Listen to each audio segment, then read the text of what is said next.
Leo tarehe 5 mwezi wa sita tumepokea taarifa ya tukio la moto maeneo ya soko la Machinga kwamba kuna moto umetokea katika hili soko kwa majira ya saa 8:43 na dakika 47 tayari wameshafika eneo la tukio na kuweza kuanza kuzima ule moto, na huo moto tumeukuta eneo hilo.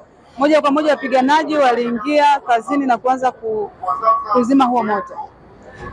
Kilichokuwa kinaungua ni sehemu ya taka katika hilo soko, lakini chanzo kikubwa baada ya kuwasiliana na viongozi wa soko ni kwamba waliandaa zoezi la utayari ili kuweza kuona endapo itatokea changamoto ya tukio la moto, namna ambavyo wafanyabiashara, wananchi watakavyoweza kuchukua tahadhari dhidi ya janga hilo, hata namna ya kujiokoa. Na hili tumeliona, wote mashuhuda. Tumeona watu baada ya kuonekana kuna moto kweli wamechukua tahadhari, hawajaanza kuokoa mali.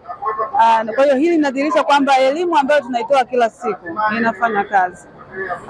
Lakini pia zoezi hili limeleta matokeo kwa maana ya kwamba upande wa mifumo ya kinga na tahadhari dhidi ya majanga ya moto, hili soko limejengwa kisasa.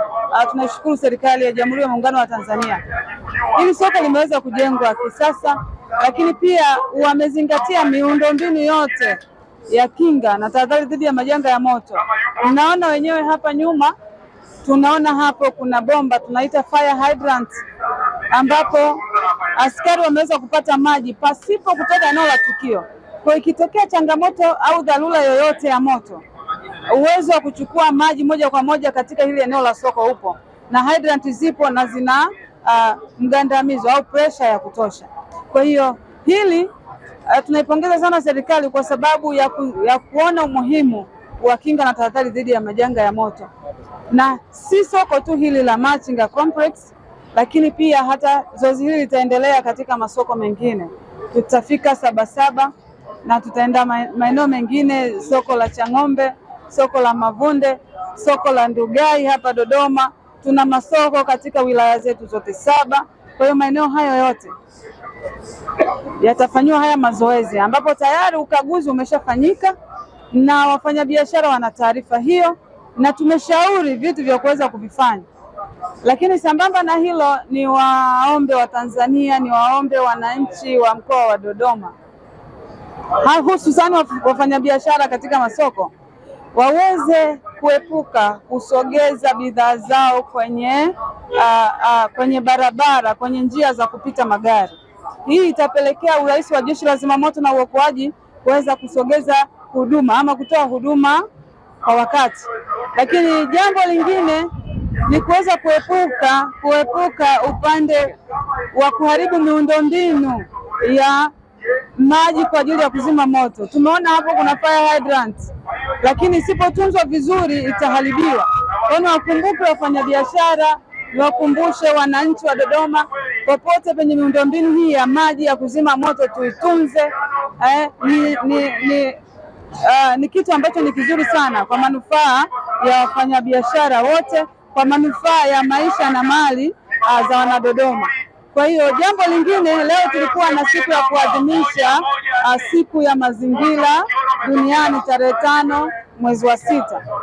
Nawakumbusha Wanadodoma, nawakumbusha Watanzania wenzangu, tuchukue tahadhari hususani katika kipindi hiki kuepuka kuharibu mazingira kwa njia ya kuchoma moto. Usisafishe eneo lako nyumbani kwa kuchoma moto. Zipo taratibu. Wasiliana na Jeshi la Zimamoto na Uokoaji na sisi tutakujulisha ni mbinu zipi zinapaswa kutumika ili uweze kusafisha eneo lako pasipo kuleta athari ya kimazingira.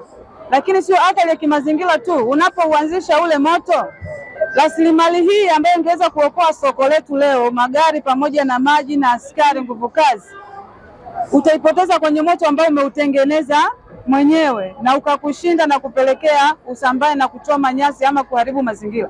Kwa hiyo niwakumbusha wananchi wa mkoa wa Dodoma, katika msimu huu wa kiangazi tuepuke kuchoma moto, iwe ni nyasi, iwe vichaka au unasafisha kiwanja chako, hairuhusiwi. Ni kosa la kisheria na hatua kali zitachukuliwa kwa yule ambaye atakwenda kinyume. Kwa soko lipo salama hapa kama mnavyoona. Kazi imefanyika kwa umahiri mkubwa sana na hakuna madhara yaliyotokea. Yalitokea majeruhi mmoja na tayari vyombo vyote vya usalama na ulinzi vilikuwa hapa, lakini hata huduma kutoka kwa RMO Dodoma alikuja mara moja na kumchukua yule majeruhi na anaendelea vizuri. Niwashukuru sana na niendelee kuwakumbusha taarifa hii tumeipokea kwa namba yetu ya dharura 114. Kwa hiyo niwakumbushe pia tutumie namba ya Jeshi la Zimamoto na Uokoaji nambari 114 au 114 ili kuweza kutupata na tutaleta huduma kwa wakati, iwe ni maokozi, iwe ni janga la moto. Chanzo ilikuwa ni uchomaji taka ambapo ulichomwa katika pipa, lakini kama mlivyosikia maelezo ya kiongozi wa hili soko, waliandaa zoezi la utayari kama ambavyo tunaona katika viwanja vya ndege, kama ambavyo tunaona katika taasisi za fedha. Tumefanya hili zoezi mahususi ili kuona utayari, ikitokea changamoto kama hii ni jambo gani litapaswa kufanyika. Kwa hili chanzo ni takataka ambazo zilichomwa hapo ili eneo la wazi ambazo zikapelekea moto mkubwa, na tumeona utayari wa wananchi. Badala ya kukimbilia kutoa mali, wameokoa kwanza maisha, na ndicho kitu ambacho kinatakiwa kufanyika. Lakini pia uharaka wa Jeshi la Zimamoto kufika eneo hili imezoeleka maeneo mengi sana. Wananchi wanasogeza bidhaa, tunashindwa kupita kuweza kuzima moto, na baadaye kutokea malalamiko ya kutokupata huduma iliyotakiwa kutolewa. Ninatoa wito kwa wanadodoma, kwa wananchi wa mkoa wa Dodoma, mahala popote wanaposikia elimu ya kinga na tahadhari inatolewa, hebu tenga muda wako. Wataalamu wetu, maafisa kama mnavyowaona, wanatoa elimu katika maeneo mbalimbali. Dodoma sisi hapa tuko katika wilaya zote. Kwa hiyo wachukue muda wao kutenga kusikiliza, lakini sio tu kusikiliza, hata ukifika katika ofisi za Jeshi la Zimamoto na Uokoaji, tutakupatia elimu ile bure kabisa. Lakini tunapita masokoni, tupo kwenye nyumba za ibada, tupo maeneo tofauti kwa wanafunzi. Hata ukiuliza mwanafunzi yeyote anaweza kukutajia hapa namba yetu ya dharura ya Jeshi la Zimamoto na Uokoaji. Naitwa mrakibu msaidizi wa polisi Mturi. Mimi ni mkuu wa kituo cha polisi Dodoma, Central Police Station Dodoma. Tumefika hapa mimi na timu yangu toka Jeshi la Polisi kwa ajili ya kuimarisha usalama kwenye hili tukio la ajali ya moto. Tumepata taarifa dakika chache zilizopita, kama robo saa hivi zilizopita, kwamba kuna tukio la ajali ya moto kwenye soko la Machinga Complex. Kwa hiyo mimi kama mkuu wa kituo na kama mtu niliyepata taarifa ya mapema, nilichokifanya ni kuita timu zangu mbalimbali kwa ajili ya kuja kuimarisha usalama kwenye ile eneo, usalama wa mali, pia usalama wa watu.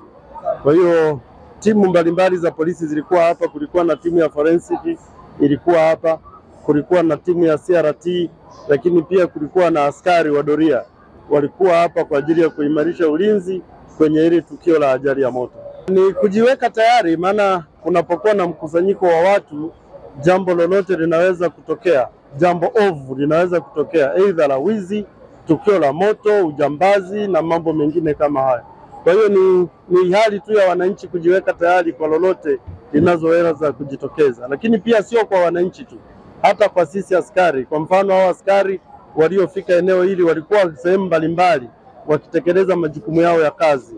Walipoitwa wakafika kwa weledi na kwa wakati, na mpaka sasa hivi Jeshi la Polisi halijapokea tukio lolote la mtu kuibiwa, kushambuliwa au kufanywa chochote, isipokuwa ni mwananchi mmoja ambaye nafikiri ameshtuka, amepata mshtuko baada ya kuona moto na kusikia makelele ya moto, akawa amepoteza fahamu. Wenzetu wa idara ya afya wamemchukua na tayari wamemfikisha hospitali. Kwa majina, mimi naitwa SPA Johnson Kahungu, meneja wa soko, na hapa naongea kama kwa niaba ya mkurugenzi wa halmashauri ya jiji Dr. Fred Segamiko. Ni kwamba hatukuwapa ule utayari kwa sababu moto huwa haumpi mtu utayari. Kwa hiyo tulichokifanya ilikuwa ni demonstration ya kuwaonyesha kwamba majanga ya moto yapo, kwa hiyo yanatokeaje na yanazimwa namna gani. Kwa hiyo kilichokuwa kinafanyika hapa ni kuwapa utayari na kuangalia mifumo yetu ya soko kama iko vizuri kwa ajili ya kuweza kuzuia janga la moto. Kwa hiyo tulichokifanya kimefanikiwa, ukozi tumezima moto vizuri, na mambo yameenda vizuri. Kwa hiyo tunawashukuru sana Jeshi la Zimamoto kwa sababu wametupa hiyo elimu na wametuwekea pale kuna namba yao pale ambayo tunaweza tukawapigia, ni kitu ambacho ni kizuri zaidi. Vile vile tumewashukuru sana Jeshi la Polisi kwa sababu na wao walikuja wamelinda mali za raia hawa na wamelinda raia, kwa hiyo hakuna mtu aliyeibiwa wala nini. Na pia tunawashukuru madaktari kwa sababu kama unavyoona kwamba amekuja yule mtu mmoja alipata kidogo tatizo la pressure, lakini madaktari walifika mapema sana hapa wakampa ile huduma ya kwanza na wamempeleka hospitali. Naitwa Marco Simon Mhagale, katibu wa soko la Machinga Complex. Tukio hili limekuwa fundisho kwetu kubwa kwa sababu tumeona utayari wa Jeshi la Zimamoto, tumeona utayari wa Jeshi la Polisi. Kiukweli tumepiga simu 114, ilikuwa ni kitendo cha dakika chache tu wakatufikia. Kwa sisi tunaona kwamba serikali kiujumla imejipanga kukabiliana na matukio kama haya yanayojitokeza, kwa sababu hii ilikuwa ni demo, lakini ingelikuwa ni moto bado tungepata msaada kwa haraka, kwa sababu wamekuja. Nimeangalia saa yangu ni ndani ya dakika 3 toka nimepiga simu, kwa sababu mimi nilipiga simu ndani ya dakika 3 wakawa wametufikia hapa. Kwa hiyo hii inatuonyesha kwamba majeshi yako tayari wakati wote. Tukio hili tulilifanya kwa siri kwa sababu wengi hatukuandaa. Kwa hiyo kwa sababu ilipotokea mwenzetu alilipokea moja kwa moja kwamba tayari inaenda kumuathiri, na ukiangalia yule ni mtoto wa kike na alikuwa kwenye chumba kidogo, nadhani kule ndani alilemewa na ule moshi uliokuwa umetanda hapo, akawa ameshindwa kuziweka sawa hisia zake. Ni tuseme kama pressure, kwa sababu in nature anasema na ugonjwa wa pumu. Sasa nadhani na ule moshi ulipokuwa mkubwa ulimzidi.